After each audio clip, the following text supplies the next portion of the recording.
Olá pessoal, tudo bem com vocês? Hoje a gente vai dar aí início à parte de introdução ao Antigo Testamento e nessa parte a gente vai trabalhar um pouquinho sobre o que é a Bíblia hebraica, a maneira como ela foi composta, vamos falar um pouquinho sobre Septuaginta, sobre esse processo de tradução que ocorreu ao longo de vários anos, tá certo? Então, vamos lá, para a gente não perder tempo, vamos passar aqui o nosso primeiro, onde eu peguei, né, as partes principais que a gente tem ali na nossa apostila que a gente está estudando, e uma das partes legais que eu vi lá no comecinho é essa questão aqui dos materiais utilizados na composição daquilo que a gente tem hoje como Antigo Testamento, né?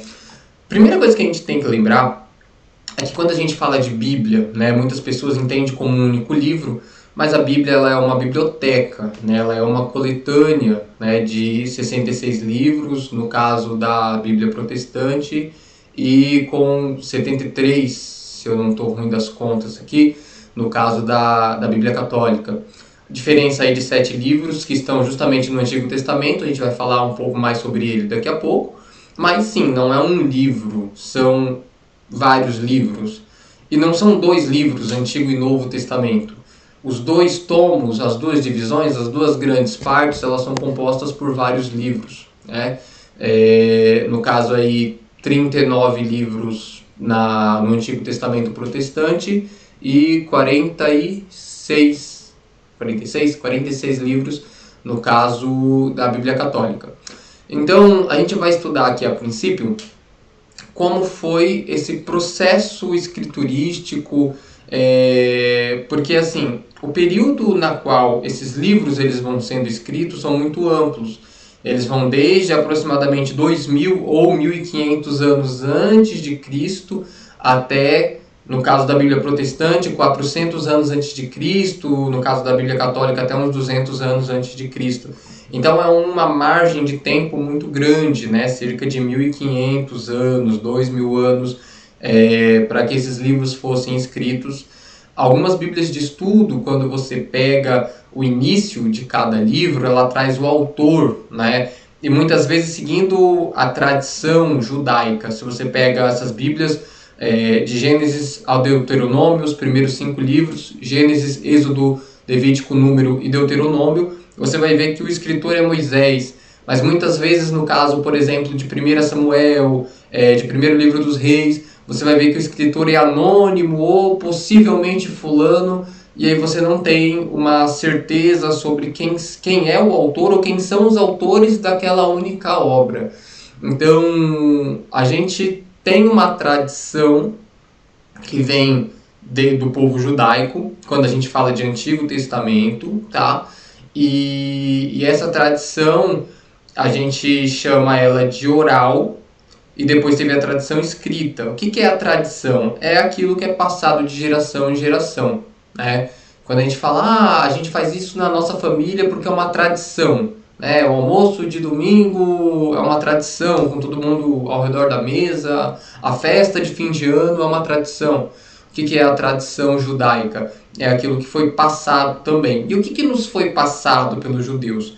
As histórias, né? Os ditos dos profetas, dos homens de Deus que receberam revelações particulares.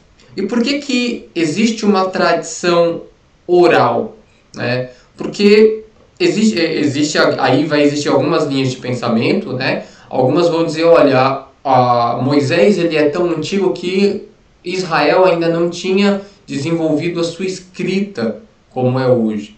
Por isso muita coisa foi passado oralmente, né? Nem tudo que a gente tem hoje na mão eles tinham por escrito. Alguns vão dizer, olha, o idioma hebraico mesmo, que é como foi composto o Antigo Testamento, ele vai ser desenvolvido lá na época de Davi e o período antes de Davi. Só o período de Juízes, que compreende aí um espaço de tempo de 400 anos, que vem antes de Davi, né? É um espaço enorme, né? Onde você tem Ruth, onde você tem o que aconteceu ali no período dos Juízes, e tem o que aconteceu, né, com o povo saindo do Egito. Então a gente tem aquilo que a gente chama de tradição oral e depois a tradição escrita, né, os próprios rolos.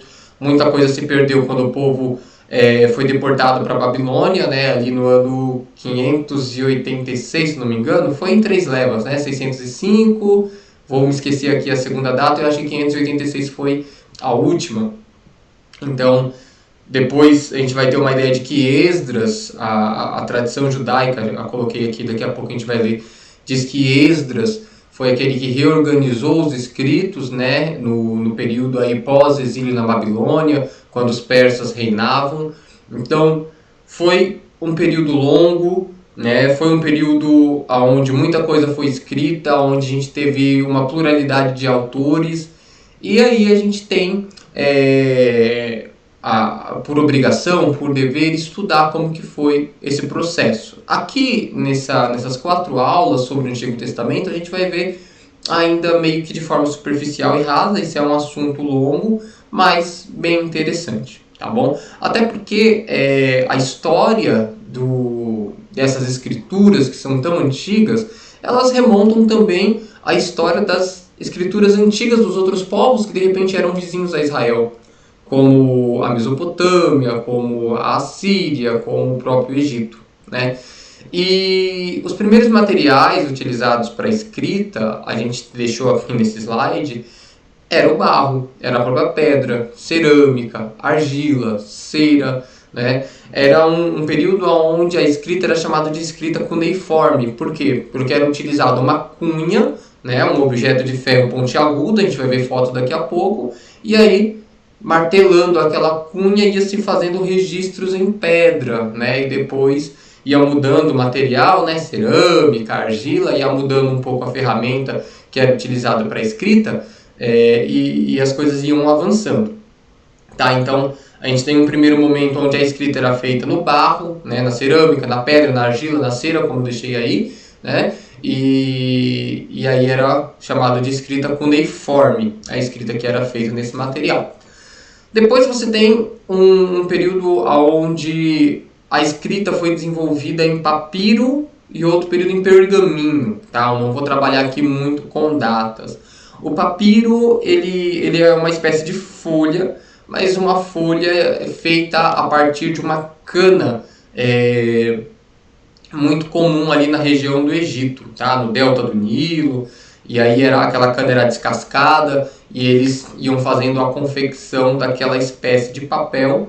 O pergaminho, a gente tem essa palavra, alguns vão dizer, é por causa que vinha muito da região de Pérgamo, ali onde você tem, se eu não me engano, o sul da Ásia, parte onde é a Turquia, hoje em dia, eu acho que a minha geografia não está muito ruim. Mas o que era, em suma? Pele de animal, tá? Se eu não me engano, de carneiro, tinha outros animais também que a pele era preparada para que aquilo pudesse se tornar um rolo, né? Quando a gente vê aqueles filmes mais antigos, aquelas inscrições dentro daqueles rolos, pele de animal, no caso do pergaminho, e o papiro eram essas canas, tá? Então, tá aí no slide, né? O papiro feito de uma espécie de cana presente no Egito e o pergaminho, pele de animal.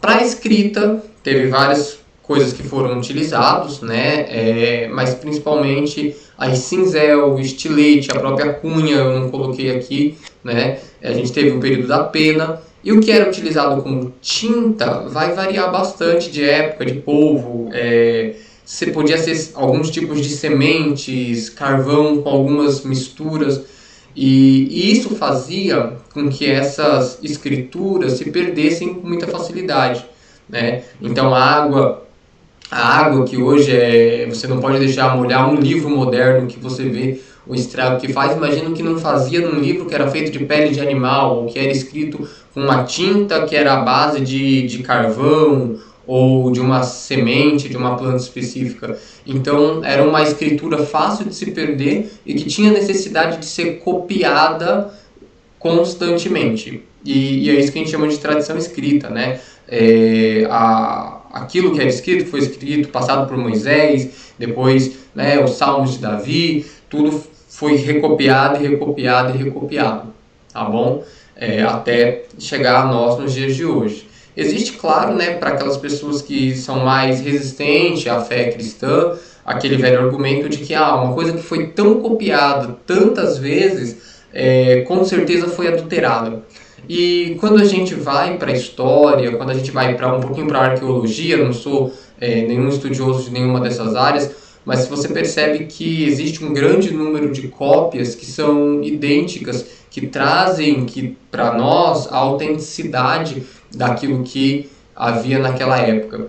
Os próprios achados do Mar Morto, ali no ano de 1947, em Qumran, se não me engano, não sei se é essa a pronúncia, mostra uma grande quantidade dos escritos do Antigo Testamento, com exceção de um ou outro livro, num período, 1947, da nossa era, um período muito distante do Antigo Testamento e ainda assim muito fiel àquilo que nós temos hoje, mostrando que os copistas eram muito criteriosos na hora de fazer uma cópia exata daquilo que tinha no Antigo Testamento. Tá? Então, aqui tem algumas fotos que são exemplos de escritas em tábuas de argila, escritas em pedra, como tinha a Babilônia antiga, os egípcios, os povos antigos da Mesopotâmia. Aqui a gente tem a cunha que eu comentei, da famosa escrita cuneiforme, a famosa talhadeira de hoje em dia, que os pedreiros utilizam para quebrar a parede, é muito similar com aquilo que o pessoal tinha na época.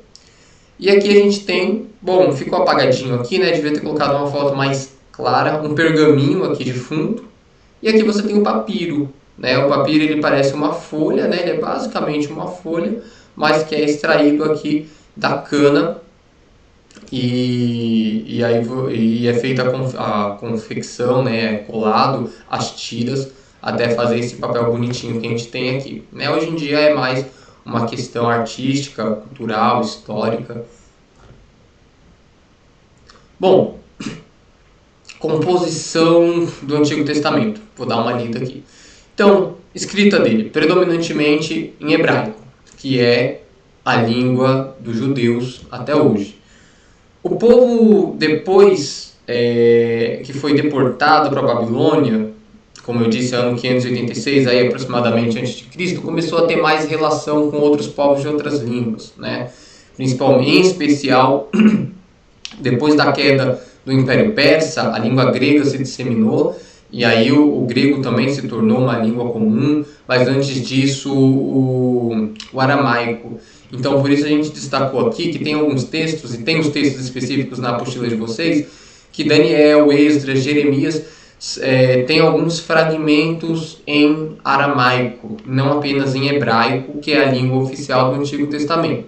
Se a gente pegar o período histórico, Jeremias ele foi aquele profeta que profetizou no período em que o povo de Deus já estava sendo levado cativo para a Babilônia. Então, teve 3 deportações para a Babilônia e Jeremias estava presente nas 3 deportações, profetizando contra o povo, falando para o povo se arrepender, e depois que Deus determinou a destruição do povo, que o povo se entregasse aos babilônios, ainda assim houve resistência, e esse era o período histórico de Jeremias. No caso, Daniel era um dos jovens que foi deportado para a Babilônia, que teve esse contato aí, mais próximo com o povo babilônico. E Esdras, ele é o que volta com uma caravana da Babilônia de volta para a terra para fazer a reconstrução do templo, restaurar aí toda a parte da lei de Deus que estava se perdendo. Então, ou já havia se perdido, Então, você tem esses 3 livros, que são livros que têm fragmentos em aramaico, e é justamente no período em que eles estão em mais contato com esses povos vizinhos aí por conta da deportação. Bom, e aí eu coloquei, o conservadorismo assume que a Bíblia foi escrita por homens inspirados pelo Espírito Santo, sendo Moisés o primeiro escritor e sendo organizado por Esdras, segundo a tradição judaica. O próprio Irineu de Leão, que é um dos pais da fé, quando eu digo pais, aquele líder cristão depois da morte dos apóstolos, ele cita que Esdras, inclusive a citação tem na apostila de vocês, aqui eu tentei dar uma resumida, o Esdras ele teria sido aquele cara que, olha, como a lei se perdeu na deportação para a Babilônia, vamos reorganizar aqui os escritos judaicos, tá certo? Então, que a gente pode deduzir não, né? Sintetizar dessa segunda parte que eu coloquei. Primeiro, a Bíblia foi escrita por homens, não foi escrita por Deus. A Bíblia ela não foi ditada por Deus, né? Deus, a crença conservadora diz isso. Deus inspirou alguns homens para quê? Para que eles escrevessem o que escreveram. Ele não ditou palavra por palavra. Então, por isso que a gente encontra algumas nuances no texto, a gente encontra traços da cultura, você encontra traços da personalidade do escritor, você encontra muitas coisas que você pode falar, quem escreveu isso foi fulano. É algo que você nota nas cartas de Paulo, é algo que você nota no Evangelho de João, no Evangelho de Mateus, características, né? Citando o Novo Testamento, mas que se aplica ao Antigo. Características da pessoa, características da cultura em que ela está inserida, características do idioma.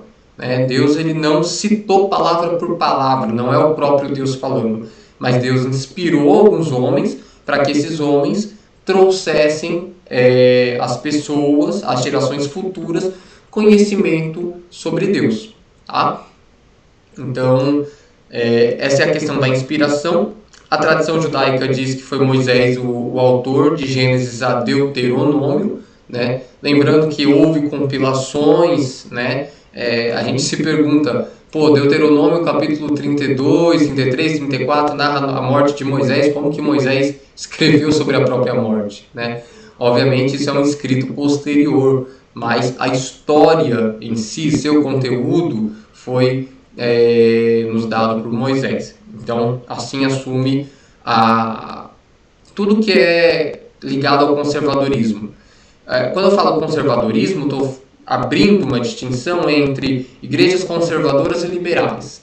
Igrejas mais liberais não levam em consideração o que a Bíblia diz como algo fiel, sempre questionam a questão dos milagres, se aconteceram, sempre questionam a questão dos mandamentos e não trata a Bíblia como regra.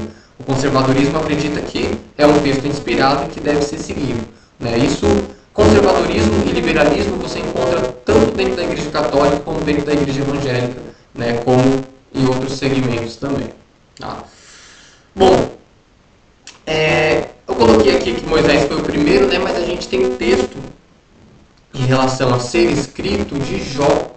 Né? O pessoal comenta que o texto de Jó ele seria mais antigo do que o de Moisés, porque Jó teria vivido no período dos patriarcas, no caso Abraão, Isaac e Jacó. Moisés viveu muito tempo depois. Então tudo que Moisés escreve da criação dos patriarcas teria sido uma revelação divina, né? Assim como ele teve no monte sobre os 10 mandamentos, sobre a construção do tabernáculo. Então toda essa história teria sido uma manifestação de Deus na vida de Moisés para que ele pudesse trazer ao povo a história da criação. Bom, essa expressão testamento, ela é recente assim, né? Estamos falando de coisas de 1500 anos antes de Cristo. A expressão testamento, então, ela é recente porque ela é do século II depois de Cristo, né?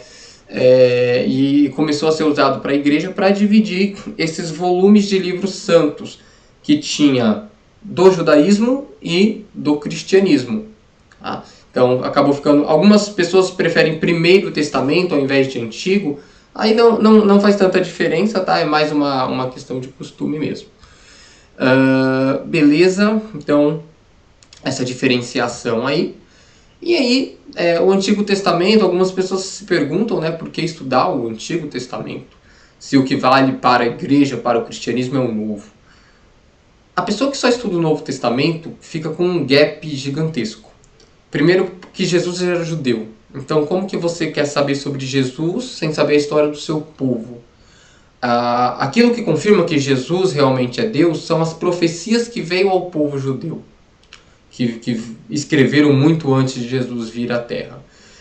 Quando Jesus ensinava, ele ensinava com base nas escrituras do Antigo Testamento. Exemplo, Jesus é conduzido pelo Espírito Santo ao deserto para ser tentado pelo diabo. O diabo diz, transforma essas pedras em pães, né, se você é realmente filho de Deus. Toda a resposta de Jesus é baseada em textos do Antigo Testamento.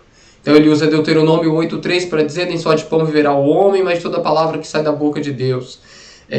Aí o diabo usa textos também, né? Leva Jesus ao alto do templo e fala, olha, se lança daqui para baixo e dê ordem aos anjos que te carreguem nas mãos, porque é isso que está escrito. Aí ele cita o Salmo 91. Aí Jesus cita outro texto, não tentarás ao Senhor teu Deus. E aí Satanás mostra todos os reinos do mundo e fala, olha, todos os reinos são meus porque a mim foi dado, e se você se prostrar vai ser tudo seu. E aí ele diz, vai de Satanás, porque está escrito, somente ao Senhor teu Deus adorarás.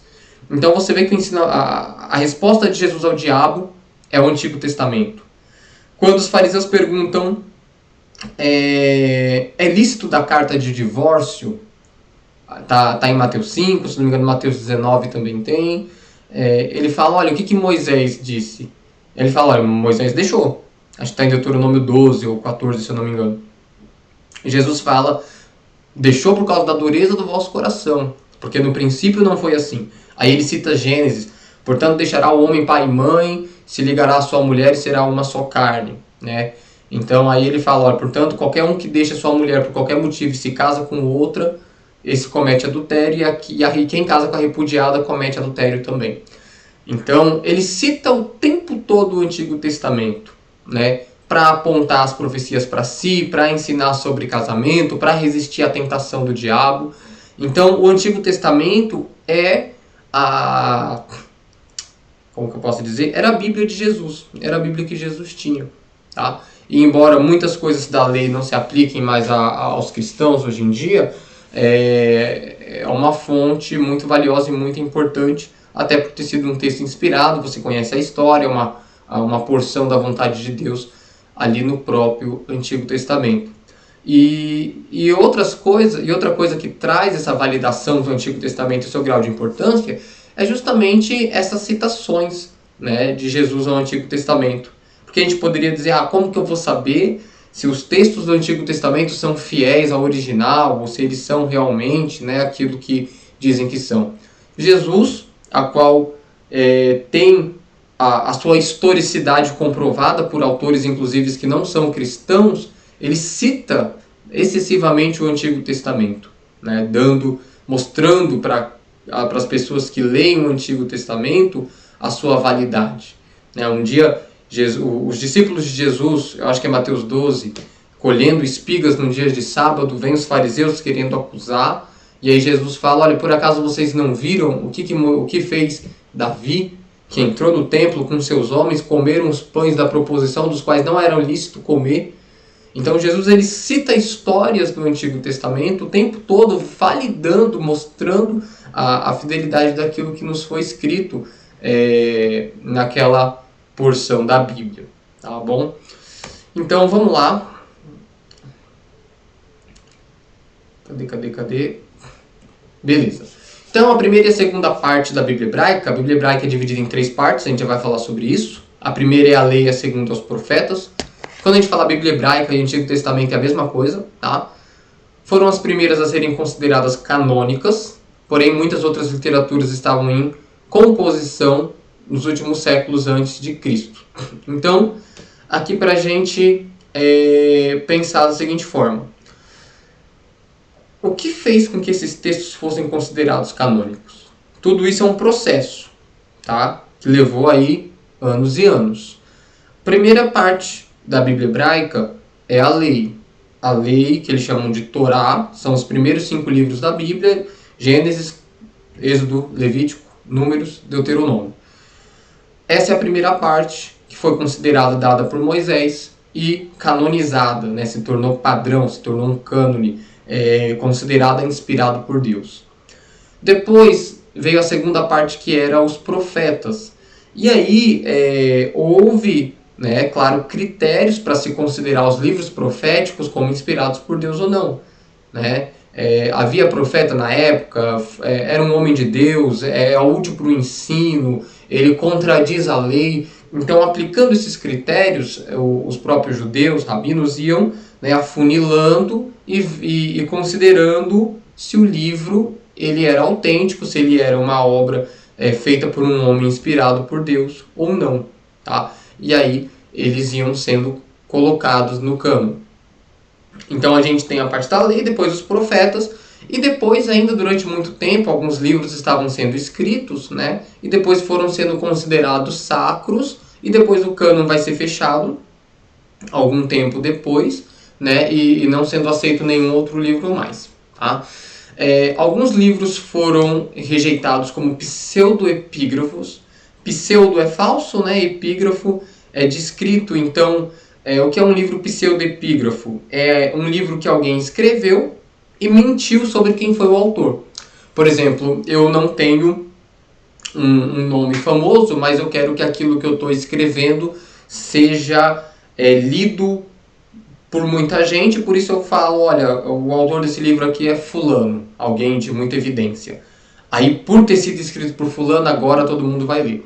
Então você tem livros como, por exemplo, o Apocalipse de Sofonias, como eu coloquei aí embaixo, você tem os 12 Patriarcas, você tem o livro de Enoque, que pretende, quem escreveu, falar, vou colocar que esse livro aqui é da autoria do Enoque, que foi transladado ao céu, que foi arrebatado, né, o sétimo depois de Adão. Mas a literatura comprova que esse é um livro do século II a.C., aproximadamente, ali, e ele não tem ali conteúdo, ou o seu autor não tem nada de inspirado por Deus. Alguns vão dizer, mas Enoque é citado na carta de Judas, lá antes do Apocalipse. Mas ter algo válido, ter algo correto dentro do livro de Enoque não significa que todo ele seja inspirado ou que o autor tenha essa inspiração. Tá? Existe muito conhecimento, por exemplo, medicinal, né? Enfim, de todo tipo de ciência humana que é verdadeiro, que eu posso citar dentro de uma obra inspirada, mas não significa que ele seja inspirado por Deus, que ele seja digno de ser um texto canônico que vai ser ensinado por pessoas que vão servir, para pessoas que irão servir a Deus. Então, muita coisa estava sendo escrita, alguns livros foram rejeitados, tá? E aí outros iam sendo traduzidos e se formou Bíblias diferentes, mais ou menos por conta de livros que eram considerados úteis e inspirados e outros que não. E é aí que vai entrar a questão da Septuaginta, daqui a pouquinho. Então aqui está a divisão. A Torá é a lei, como eu disse, de Gênesis a Deuteronômio. Nevim são os profetas. Então você tem duas divisões, muito importante isso aqui. Você tem a questão dos profetas anteriores ou dos primeiros profetas, que são 4. Josué, Juízes, 1 e 2 Samuel, tá? Um livro só, 1 e 2 Reis. E depois você tem outros 4 que são profetas posteriores. Isaías, Jeremias, Ezequiel e os 12.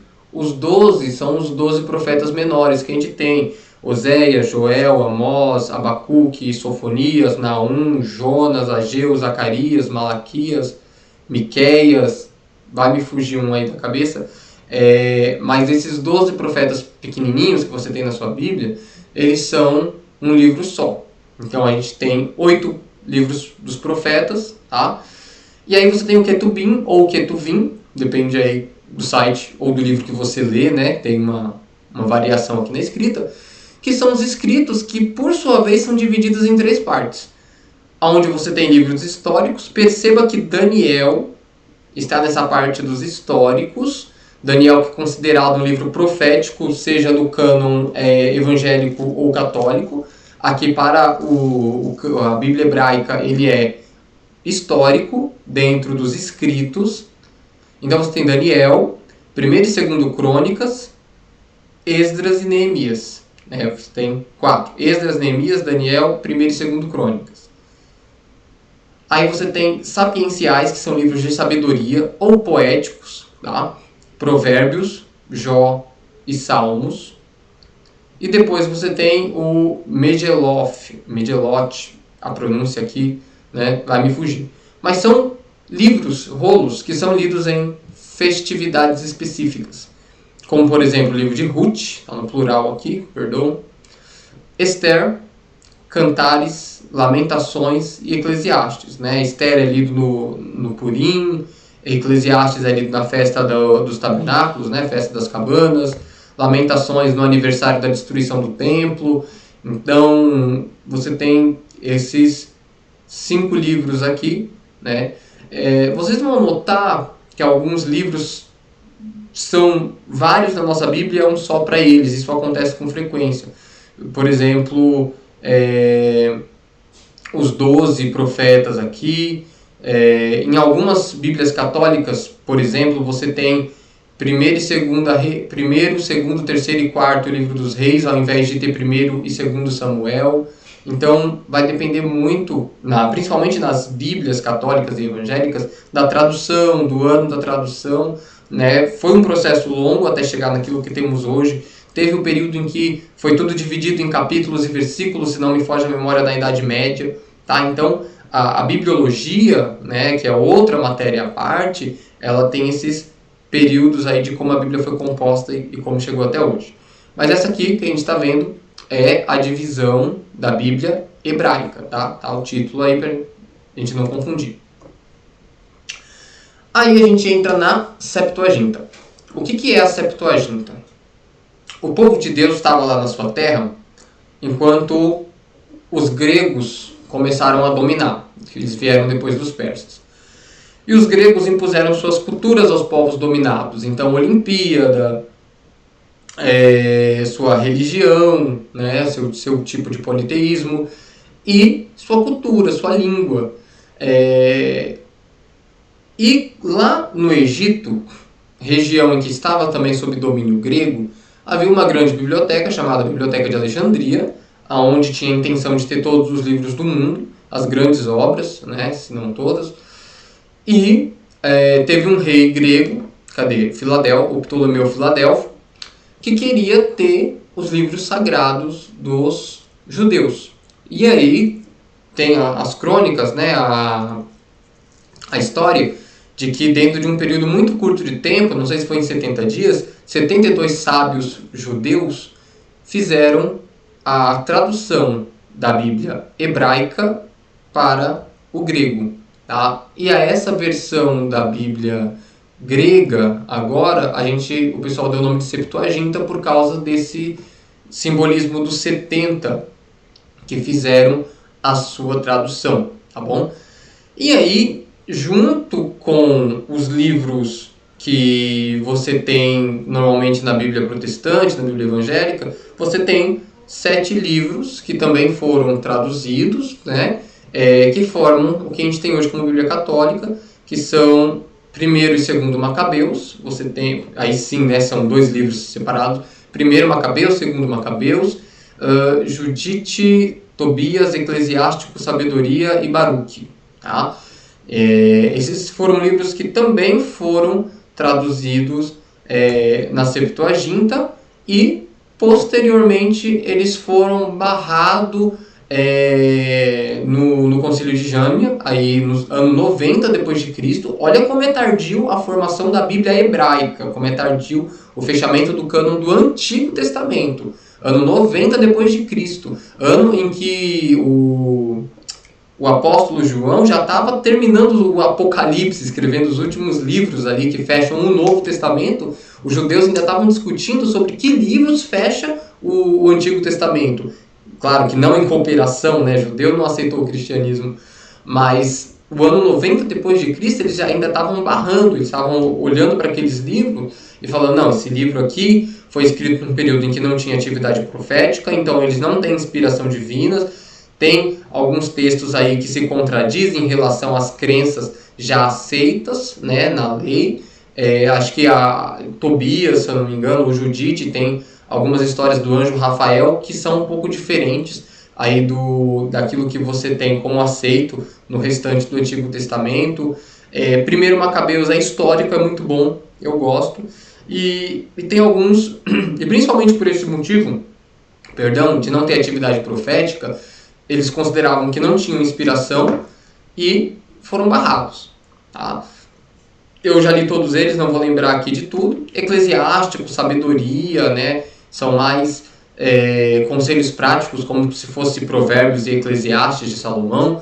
Você tem Baruque. Esse Baruque aqui, a intenção é de que ele fosse relegado ao Baruque que andava com Jeremias. Quem já leu o livro de Jeremias sabe. E o primeiro Macabeus, o segundo, tem um caráter mais histórico. Mas enfim, eles foram rejeitados nesse concílio aí pelos judeus. Mas né, a Septuaginta ela já era muito divulgada e muito utilizada. E depois, muitos anos depois, eu não lembro se 300, 400 anos depois de Cristo, o cristianismo já bem difundido e o catolicismo começando a se expandir um pouco também dentro do cristianismo.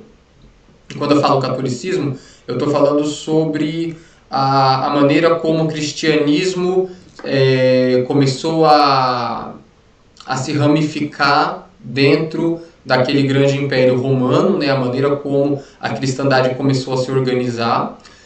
Eles pediram uma cópia da Bíblia em latim, que era a língua oficial do Império Romano, né? Então, aí o Jerônimo, ele traduziu os livros ali da Septuaginta para o latim, fazendo a Vulgata, né?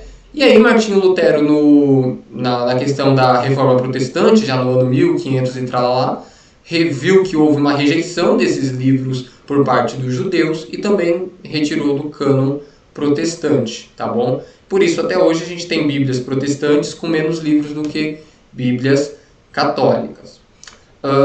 Mas, no Concílio de Trento, da Igreja Católica, 1500 e bolinha, que é o Concílio da Contra-Reforma, onde os protestantes, né, evangélicos foram condenados e até hoje somos excluídos do catolicismo por conta disso.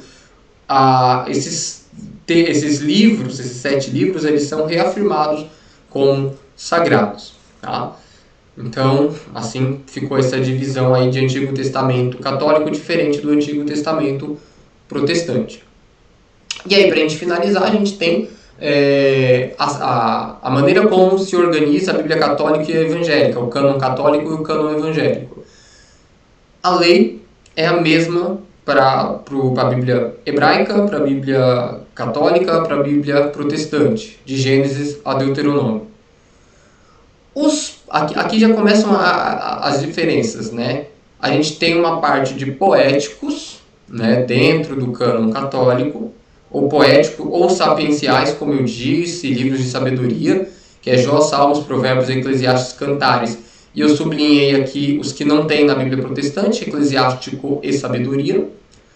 Históricos, né? Você tem Josué, Juízes, Ruth, aí 1º e 2º Samuel, 1º e 2º Reis, 1º e 2º Crônicas, Esdras, Neemias, Esther, e você tem Tobias, Judite, 1º e 2º livro dos Macabeus, que são os sublinhados aqui, exclusivos da Bíblia Católica, e os proféticos são quase todos iguais, né? De Isaías a Malaquias, e você tem o Baruque sendo adicionado aí, tá? A Bíblia protestante segue mais ou menos as mesmas divisões, a parte da lei, a parte dos poéticos, a parte dos históricos, a parte dos proféticos, tá certo? Sem os livros do período ali que foi traduzido na Septuaginta. Tá certo, pessoal? Nas próximas a gente vai dar um foco um pouco maior em cada uma dessas partes da Bíblia hebraica, tá? Cadê ela aqui? Perdi. Deixa eu ver se eu acho. Então a gente vai ter uma próxima aula mais focada na parte da Torá, uma aula mais focada na parte dos profetas e uma parte mais focada na parte dos escritos, tá certo?